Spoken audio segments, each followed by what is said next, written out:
You like to think you judge people by what they know. Not how loudly they speak. Not how quickly they answer. Not how certain they sound. You believe confidence is something you notice, but not something that influences you. Almost everyone believes this about themselves.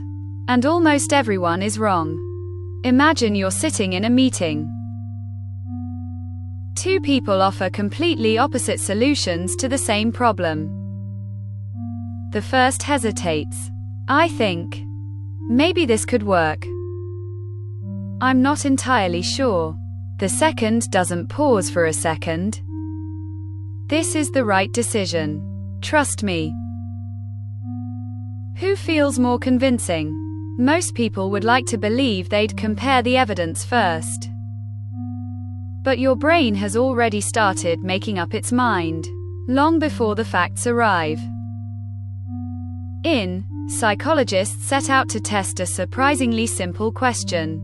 Would people mistake confidence for competence? Participants watched individuals answer a series of difficult general knowledge questions. Some of the answers were correct. Many were completely wrong. The twist was this: the researchers manipulated only one thing. Not the intelligence of the speakers, not the quality of their answers. Only the amount of confidence they displayed. Some answered cautiously. Others spoke with absolute certainty, even when they were completely mistaken. Then observers had to judge who seemed more knowledgeable. The results were remarkably consistent. People overwhelmingly rated the confident speakers as more intelligent, more trustworthy, and more competent, even when those speakers were objectively wrong. In many cases, confidence predicted influence far better than accuracy ever did. That sounds irrational. But your brain isn't actually trying to find the smartest person in the room. It's trying to reduce uncertainty. Uncertainty is mentally expensive. Confidence feels like certainty, and certainty feels safe. Psychologists sometimes describe this as a cognitive shortcut. Instead of carefully evaluating every piece of evidence, your brain asks a much faster question. Does this person seem like they know what they're talking about? Confidence becomes a substitute for proof. Not because it's reliable. Because it's efficient. For most of human history, making fast social judgments helped people survive. A leader who appeared decisive could organize a group during danger. Someone who hesitated might simply not be followed.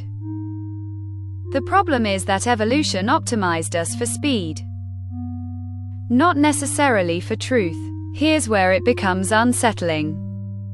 Confidence isn't just capable of fooling other people. It fools the person expressing it. Psychologists call this the illusion of explanatory depth. Most people believe they understand things in far greater detail than they actually do.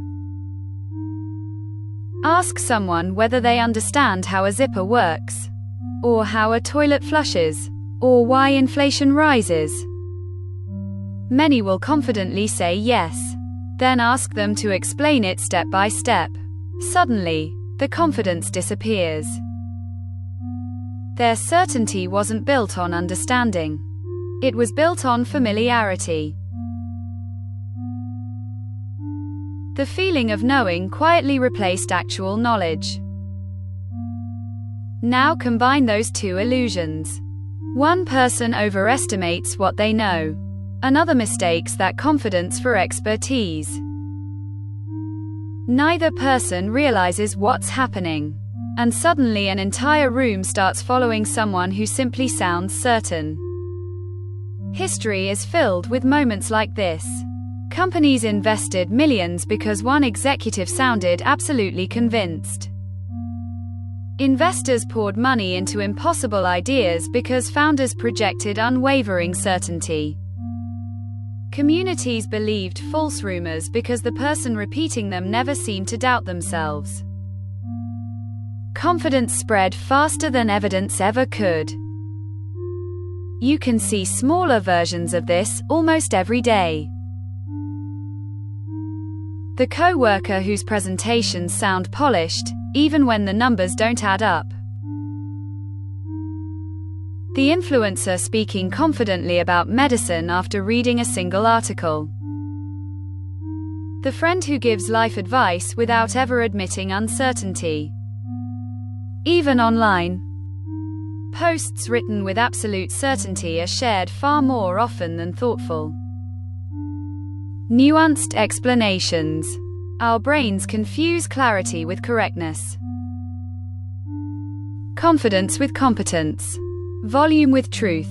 So what's the antidote?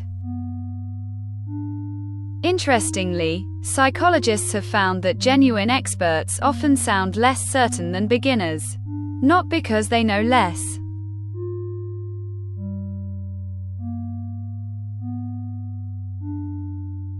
because they know how much they don't know. Real expertise usually comes with an awareness of complexity.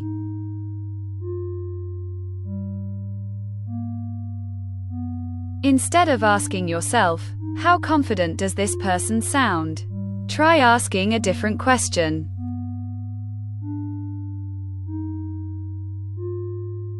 What evidence would make them change their mind? That's a surprisingly difficult question for someone who only performs certainty. People who truly understand a subject can usually explain what would prove them wrong. People who only sound confident often can't.